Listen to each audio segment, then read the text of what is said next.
రాష్ట్ర ప్రభుత్వం పచ్చదనం కోసం వందల కోట్ల రూపాయలు ఖర్చు పెడుతోందన్నారు మంత్రి పొంగులేటి శ్రీనివాస్ రెడ్డి.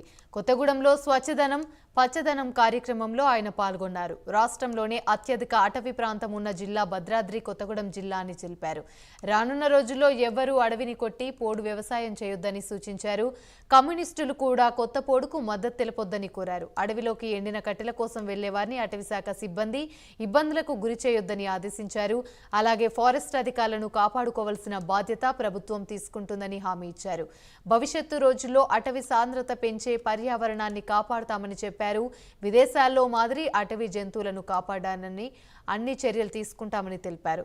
ఎకో పార్కుల విషయం సీఎం దృష్టికి తీసుకెళ్తామని, తప్పకుండా ఏర్పాటు చేస్తామని తెలిపారు.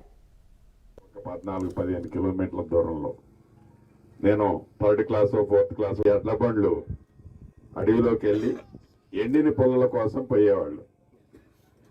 ఈ ఎండిన పొలాల కోసం పోయేటప్పుడు అప్పుడు చౌకీదారు, సారేదారు, రేంజరు ఇట్లా ఇప్పుడు కూడా అదే పేర్లు పెట్టారు. మరి దానికి ఏమైనా మార్చారో నాకు తెలియదు.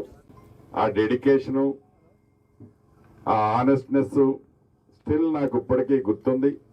అంటే వారు వస్తున్నారంటే గ్రామాల్లో ఎవరైనా తప్పు చేసిన వాళ్ళు నిజంగా పోసుకునేవాళ్ళు, అంత భయం ఉండేది. ఇప్పుడు